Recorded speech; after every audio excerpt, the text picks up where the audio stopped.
Bonjour tout le monde, bienvenue dans mon champ expérimental en ce dimanche 16 novembre 2025. Alors aujourd'hui, la star du dimanche, c'est l'ail. Et je vais effectivement vous parler de l'ail. Pourquoi en ce moment? Parce que si vous habitez dans une zone tempérée, le moment idéal de commencer la culture de l'ail, c'est effectivement à l'automne, octobre, novembre et voire même en début décembre. Et je ne manquerai pas au passage pour vous démontrer comment, avec des méthodes simples, des pays comme le Cameroun, la RCA, l'Afrique en général et le monde en général peut devenir autosuffisant dans la production de l'ail, qui aujourd'hui est produit à plus de 80% en Chine. Allez, suivez-moi pour une petite démonstration de la mise en sol de cette culture qui remonte à la saveur dans nos sauces. Allez!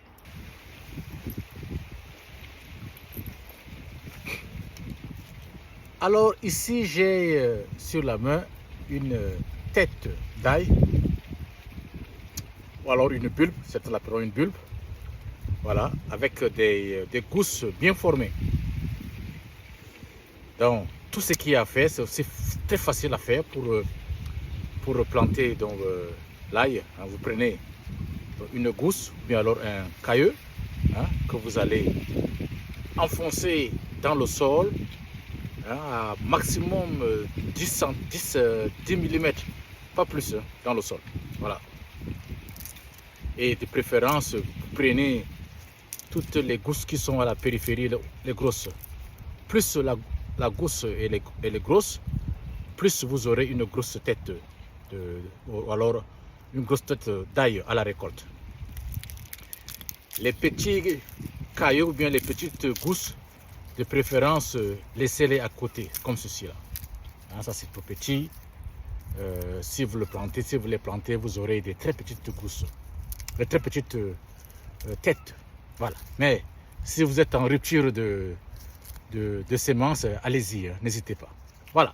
Donc là, vous voyez, j'avais une tête d'ail, et là j'ai 1, 2, 3, 4, 5, 6, 7, 8, 9, pratiquement 10 têtes, 10 gousses. Vous voyez, c'est parti d'une tête, et là j'ai 10. Je vais les semer, et chacune de ces gousses-là vont potentiellement se me donner 10. Donc, ce qui fait que je suis parti d'une tête qui avait 10 gousses que je veux semer, et autour de juin, juillet, j'aurai 10 têtes, chacune ayant minimum 10 gousses.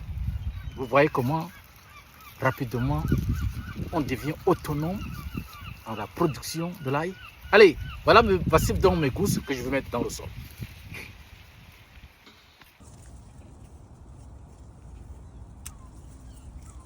Donc voilà pour mettre dans les gousses en sol, aussi facile que ça. Et vous regardez la qualité de mon sol, c'est pas tout le monde qui a le privilège d'avoir un sol pareil. Si votre sol n'est pas aussi meuble, préparez déjà le sol, et puis voilà quoi. Donc tout ce qu'il y a à faire, regardez comment la gousse pénètre dans le sol, un peu comme un couteau chaud qui passe dans du beurre. Vous laisserez juste la tête au-dessus, voilà, du sol, et puis c'est tout. De préférence, un écart de 10 à 15 cm, c'est suffisant. Voilà. Aussi facile, même un bébé peut le faire. Voilà. C'est une plante qui n'a pas peur d'hiver. Donc, ça va aller, sans problème. Regardez, tout doucement. Ce sol-ci, je ne l'ai pas tourné, il y a 3 ou bien 4 ans. Ici, j'ai fait de l'agriculture de conservation. Vous pouvez voir, j'ai des vers de terre qui sont juste là, en surface. Voilà. Ah ben, j'ai pas vu. J'avais un bon piment ici. Oh là là. Ah oui.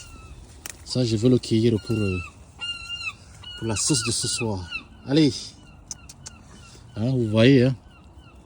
La terre ne ment pas. Hein? Si on s'occupe de la terre. Voilà. Très joli.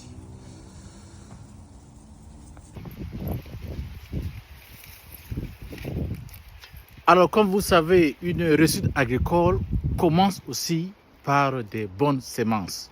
Donc, pour pouvoir réussir votre campagne de l'ail, il est très important que vous puissiez avoir des semences qui sont au minimum bio, de l'agriculture biologique. Hein, pour s'assurer que ces ails-là n'ont pas subi un traitement qui va freiner effectivement leur développement. Comment aujourd'hui savoir que une ail est bio? Comme je disais tout à l'heure, la vaste majorité d'ail que vous trouverez aujourd'hui dans les commerces, sur les marchés, c'est de l'ail qui vient de la Chine. Alors, il n'y a rien de mauvais avec l'ail qui vient de la Chine, sauf que c'est de l'ail. Ces ails-là ont subi un traitement qui les empêche effectivement de germer. Alors, je vous montre une astuce très simple. Comment on fait donc la différence, l'ail qui vient de la Chine et l'ail qui peut être produit localement. La différence, elle est fondamentale pour les connaisseurs. Voilà. Voici la différence. Ça, c'est de l'ail qui vient de la Chine. Et ça, c'est de l'ail d'une agriculture bio. Ou alors qui vient d'un pays autre que la Chine. Regardez la base, la différence, elle est là. Ici, vous avez des racines.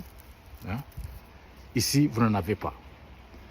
La Chine est le seul pays, pratiquement, qui exporte ses ails en s'assurant que les racines sont systématiquement enlevées. Ben, écoutez, hein, les Chinois, ils sont très malins. Hein. Vous avez commandé de l'ail, on vous envoie de l'ail. On ne vous envoie pas et de l'ail et des racines. Parce que aujourd'hui, la Chine produit pratiquement 22 millions de tonnes d'ail, ce qui représente plus de 80% de la production mondiale, qui tourne autour de 30 millions. Si vous multipliez le poids de chaque racine sur une gousse par les 21 millions, c'est beaucoup de matières premières, matières organiques qui partent de la Chine. Et le poids aussi. Donc, vous commandez de l'ail, on vous envoie de l'ail. Donc, voilà. C'était juste une parenthèse. Assurez donc vous que vous trouvez de l'ail qui est bio. Hein? Comme ça, ça va assurer que vous ayez une germination à temps et que vous ayez des résultats qui soient satisfaisants. Utilisez un ail qui a été traité, vous avez des chances qu'effectivement que la levée soit très mauvaise et que le résultat aussi soit très mauvais. Cette ail de la Chine, c'est pour la consommation, ce n'est pas pour la culture. Hein? C'est ça la différence fondamentale. OK? Et si vous allez aujourd'hui sur les marchés, regardez les ails, vous n'avez qu'à fermer les yeux, vous verrez que ces ails-là, c'est made in China. Pas plus. Voilà. Je dis une fois de plus, il n'y a rien de mauvais dans l'ail qui vient de la Chine. Surtout si c'est pour la consommation. Sauf si effectivement vous voulez, si vous voulez maintenant faire une culture, c'est là où ça pose problème. Allez, ciao! Alors aujourd'hui, quasiment tous les pays du monde, à l'exception de quelques-uns, sont importateurs nets d'ail.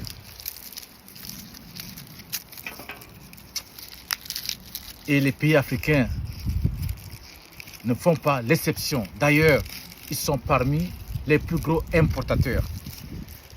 Sur les 30 millions d'ail produits à travers le monde, l'Afrique produit à peine 1 million de tonnes.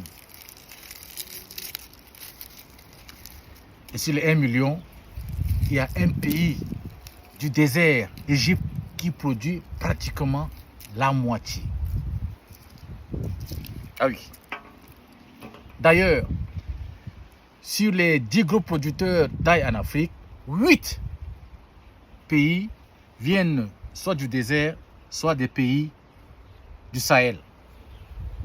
Donc, l'Égypte, l'Éthiopie, le Soudan, le Mali, le Maroc, l'Algérie. Voilà les pays où il fait chaud et sec. Et ces pays-là produisent, arrivent à une sortie, une production acceptable. Vous prenez un pays comme le Cameroun produit à peine peut-être 1000 tonnes d'ail par an. La vaste majorité, sinon tout l'ail qui est consommé au Cameroun aujourd'hui, c'est de l'ail qui est importé, qui vient de la Chine. Pourtant, le Cameroun a une partie, la partie nord, le Grand Nord, qui fait pratiquement 200 000 km², pouvait être dédié dans la production de l'ail. Pour faire comme le Soudan, pour faire comme le Mali. Voilà, simple. Alors, vous prenez aussi un pays comme la Centrafrique, un pays très pauvre.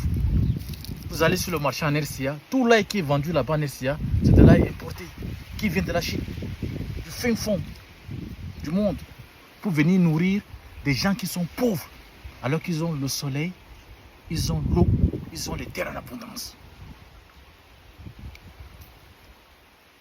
Là, on les a vus, là. Chaque année, les pays africains vont au COP. La RCA, le Cameroun. Ils vont là-bas, ils reviennent bras ballants. L'argent qu'ils dépensent pour aller dans ces COP chaque année, là, s'ils avaient mis dans le programme de la production de l'ail, tous ces pays-là devaient être aujourd'hui autosuffisants en production de l'ail. Et comment on peut faire pour devenir autosuffisant de manière très simple? Je vous ai montré.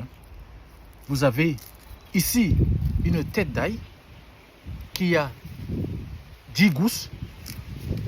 Vous plantez ces 10 gousses-là.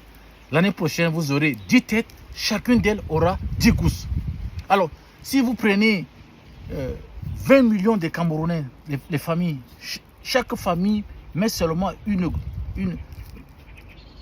parvient à obtenir une tête d'ail et qu'elle plante les 10 gousses, elle aura 10 gousses, 10 têtes l'année prochaine, et chacune de ces têtes-là aura 10 gousses. Vous voyez comment ça passe? Et si chaque famille parvenait à s'aimer seulement deux têtes d'ail, le Cameroun devient autosuffisant. Tout doucement, sans crier gare, sans avoir à aller faire des emprunts ci et là, ou bien courir pour qu'on lui fasse des prêts dans les COP, demander de l'argent. Pareil en RCA, pareil partout en Afrique et partout dans le monde entier. Que chacun fasse son devoir. Mettre juste une gousse dans le sol. Si vous en avez 10 ici, vous aurez 10 têtes, vous aurez 100 en quelques mois. Et c'est suffisant pour une famille de 2 ou bien de 3 toute l'année. On n'a plus besoin d'aller acheter de l'ail qui vient de l'autre côté du monde. Des simples méthodes, faciles. Et donc si au Cameroun, on ne sait pas comment le faire, si en RCA, on ne sait pas comment le faire, maintenant ils savent comment est-ce qu'on peut devenir autosuffisant en ail. Arrêtez les politiques de blablabla. Mettons-nous au travail. C'est de ça qu'il s'agit. Écoutez, je vais vous faire un coucou. D'ici là, je vous